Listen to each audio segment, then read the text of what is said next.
Then it's a reverse grid, which means that the previous winner in the JCWs, Lee Allen, is in 6th position. We've got Stuart Lyons in pole, and in pole position in the club class, it is, of course, Trevor Bates in his dad's car. As the race gets underway and the pack surge into Paddock Hill Bend for the first time of asking, with leading the way down the hill. I think it is Stuart Lyons who's just got the advantage. It is, he's got Shane Stoney right on to his tail, and then Chris Smith up into 3rd. Everybody else seems to be disputing 4th position. The lights are about to go out, and away we go. It's a good start from Dittman. He gets away well, but it's a super start from Louis Hamilton-Smith in the yellow number 9 car. It's Hamilton-Smith who's pressurising as they turn into Scots the first time. Also well away is Gino Ussi as they accelerate out of Copse Corner, and it is Hamilton-Smith who's taken the advantage from Dittman, Stutely and Cliff.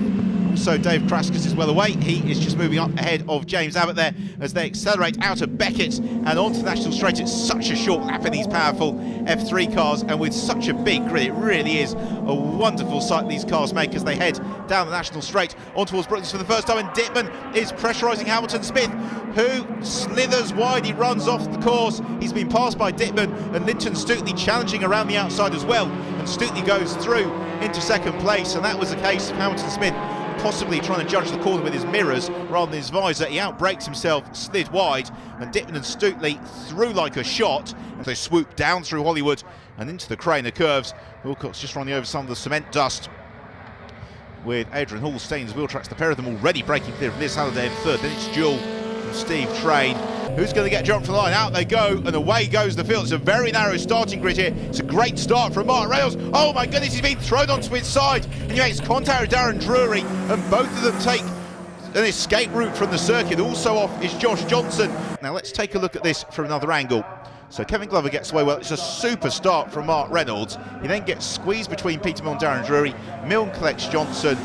Reynolds shows that he can do a nose stand in a Volkswagen Golf.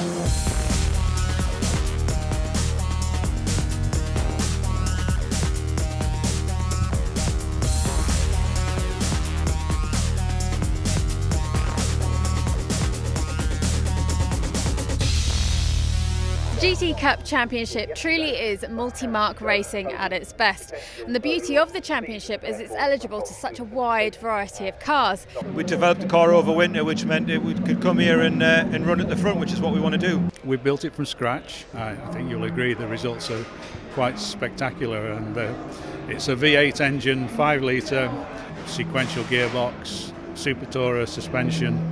It has all the right bits on it, so we're very pleased with the car. The basis is an aluminium tub, and then we've remade the whole back of the car, put a Ferrari 430 motor in, 430 Challenge gearbox. I bought that car after being a Porsche dealer, and I bought it because I think they offer a great value for money package. I think Short should be able to use the power of the Mosler to surge up the hill, up the inside, and through he goes. He then almost runs wide. Whale tries to fight back on the inside line. He's not quite close enough to do it. And up into 2nd place goes Martin Short as Peter Smallwood and Jordan Witt have a good scrap, as Witt from the rear of the field is just steadily picking his way up through the order. So that moves Jordan Witt up into 6th position, back in car with Mike Tovey. There's James McIntyre ahead of him, still leading the production BMW race, and here comes Ben Winrow moving into 2nd place.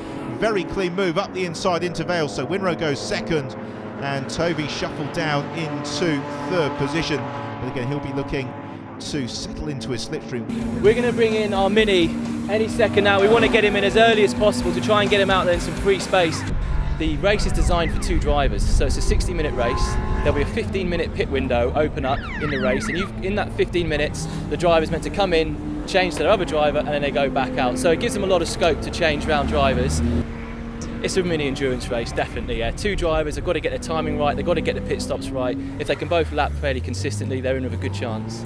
As the field turns through Clearway's outer Clark curve and on to complete the first lap of the race, with Stuart Mosley and Victor Correa setting the pace ahead of the field, and then Alos in 3rd with a very keen looking Ross Kaiser in 4th position. Then this battle shaping up between Sean Balfe and Zach Chapman as they climb the hill towards Druids. And Chapman, well, he would dearly love to do the double at Brands Hatch this weekend. Manhal Alos though, he's really keen for this race.